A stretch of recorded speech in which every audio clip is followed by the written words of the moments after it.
Salut! Aujourd'hui, on va parler d'un sujet dont presque personne ne parle, les salaires des ingénieurs développeurs. Et on va voir que tous les chiffres donnés dans des rapports du type les salaires médians des ingénieurs développeurs à Paris ne sont pas vraiment vrais. Ils sont pas faux, c'est-à-dire que oui, il y a des ingénieurs qui ont 39 000, 45 000, 50 000, 55 000 euros par an avec ces années d'expérience, mais on peut gagner beaucoup plus. On va d'ailleurs notamment voir qu'il y a une nature trimodale au salaire des ingénieurs développeurs en France et en Europe, c'est-à-dire qu'il y a 3 types de rémunération, de package de rémunération pour les ingénieurs, et ça peut monter très haut.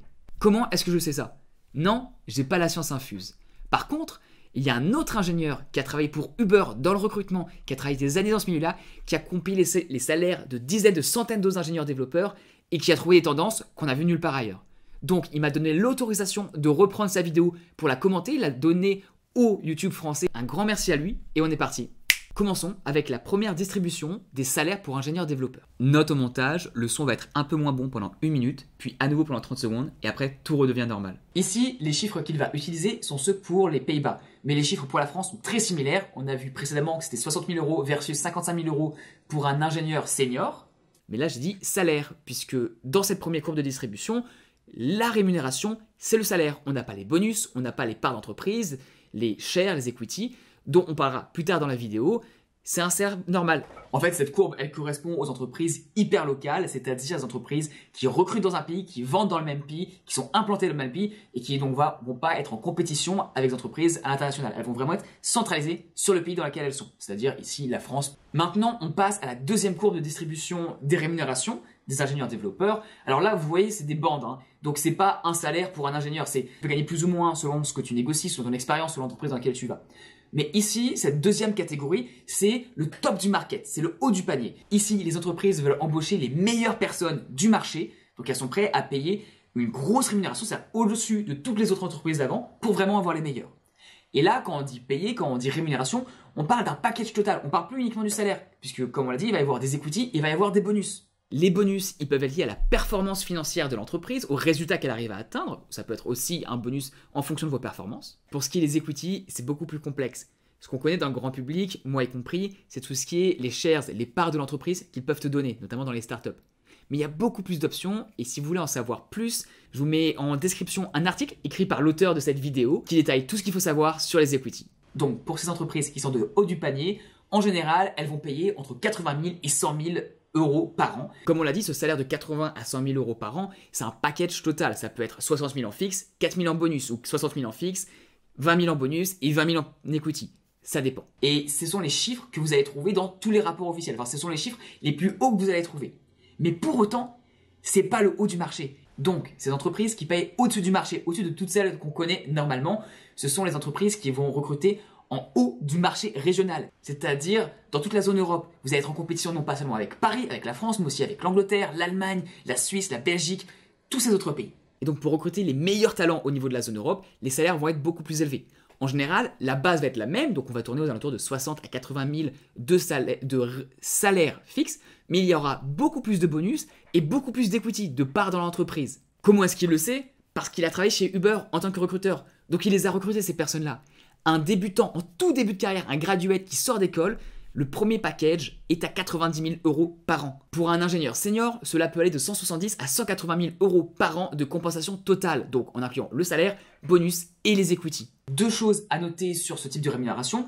Un, c'est que la bande de salaire possible est extrêmement large, puisqu'elle peut aller de 90, 100 à beaucoup plus, jusqu'à 200 000 euros par an, mais aussi qu'il y a très peu de personnes qui vont vraiment avoir ce type de salaire.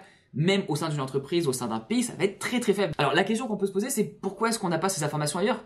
Comment est-ce que ça se fait qu'on ne sache pas qu'on peut gagner autant? La réponse, elle tient dans plusieurs parties. La première, c'est pour la plupart de ces compagnies, les compagnies que vous connaissez, les salaires vont être sur du salaire only. Il n'y aura pas autant de bonus, il n'y aura pas autant d'equity. Donc vu qu'il y a très peu de personnes, il y a moins de données dessus. La deuxième, c'est que les personnes qui gagnent autant n'ont aucune incitation à dire combien elles gagnent autour d'elles. Si tu gagnes 2-3 fois plus que tes camarades de promo, pourquoi tu veux aller le dire? En vrai, une fois que tu as de l'argent, tu vas pas aller dire à tout le monde « Oh super, je gagne beaucoup ». Tu es en train de travailler comme un malade, tu as peu de temps libre, tu es en train de faire ce qu'il faut faire pour que la boîte réussisse, tu es occupé à autre chose. Tu vas pas aller sur les sites pour publier ton salaire. Ce qui fait qu'on en revient, il y a peu de données disponibles, il n'y a personne qui va le dire, ce qui fait que personne n'en parle et que personne ne le sait. Et en tout cas, j'ai jamais vu dans aucun article en France quelqu'un parler réellement de cette nature trimodale des salaires. Quelles sont les entreprises qui payent autant? Il donne l'exemple d'Uber, mais aussi d'Amazon, de GitHub, de GoDaddy, et j'imagine que les compagnies telles que LinkedIn, Facebook ou Google payent aussi dans ce type de range. Pourquoi? Parce que si elles ne payent pas autant, elles n'arrivent pas à keep up avec toutes les autres entreprises qui recrutent à des salaires extrêmement élevés et qui arrivent à recruter les meilleurs ingénieurs. La question qui vient juste après ce type de salaire, c'est comment je fais pour entrer dans l'entreprise? Comment je fais pour gagner autant? Eh bien, autant vous dire que c'est ultra compétitif. Dans cette vidéo, il nous montre l'exemple d'Uber où pour une position de graduate, il y avait 500 applicants, 4 positions.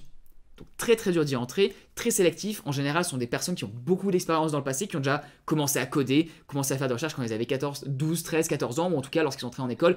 Ils ont fait beaucoup de projets, ils ont beaucoup d'expérience, et en fait, on arrive en tant que graduate, on s'est déjà travaillé, on a déjà fait plein de projets, on est déjà opérationnel un minimum, parce qu'il faut se distinguer de tous les autres. Bon, maintenant, imaginons que tu aies de l'expérience et que tu veuilles quand même postuler.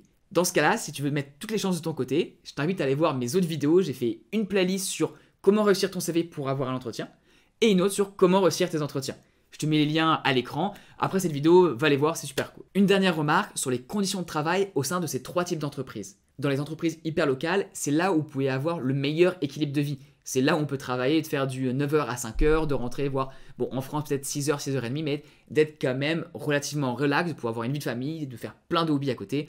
Vous êtes bien, vous êtes payé normalement, mais vous avez un bon équilibre. Dans le deuxième type de compagnie, là il y a plus de pression, puisqu'ils veulent avoir des meilleurs résultats, c'est pour ça qu'ils embauchent aussi des personnes à un plus haut salaire, ils attendent plus d'heures de travail. On peut finir à 9h de temps en temps, des fois on va travailler le week-end, c'est quand même un peu plus intense. Mais ça reste raisonnable et on peut quand même avoir une vie à côté. Pour le troisième type d'entreprise, qui paye beaucoup plus, là c'est différent. Vu qu'on parle de rémunération hyper importante, on s'attend à ce que vous soyez disponible énormément. Et là, il nous donne un exemple pour Uber, les ingénieurs en charge du système de paiement. Si le système de paiement casse chez Uber, chaque minute coûte plus de 100 000 $ à l'entreprise. Donc forcément, ça casse, t'as intérêt à le réparer très très vite. T'es on the call, il est minuit, il est 3h du matin, t'es en soirée, tu fais quoi que ce soit, t'es disponible. Bon d'accord, là je grossis le trait. Mais tu comprends l'idée. Tu sais très bien que si tu vas être beaucoup payé, le week-end, c'est fini. Si on te dit d'être là le vendredi à minuit, tu es là à minuit. Tu as une charge de travail, une pression beaucoup plus monumentale et beaucoup plus de travail tout court. Donc, c'est quelque chose qui, en général, tu peux faire au début. Quand tu es jeune, tu as plein d'énergie, c'est cool. Tu peux continuer à le faire ensuite après si tu as envie. Mais c'est un choix de vie. Et il faut le savoir. Si tu fais ça uniquement pour l'argent, ça risque de casser au bout de 2 ou 3 ans. C'est ce qu'on appelle le burn-out. D'ailleurs, j'en ai déjà parlé dans une autre vidéo sur ce qui se passe à Goldman Sachs où ils travaillent jusqu'à 105 heures par semaine. Je mettrai le lien en fin de vidéo, elle est cool. Et en fait, c'est une bonne transition que j'avais pas prévu de faire, mais qui est pas mal. Allez voir cette vidéo sur Goldman Sachs si vous voulez en apprendre plus sur la surcharge au travail.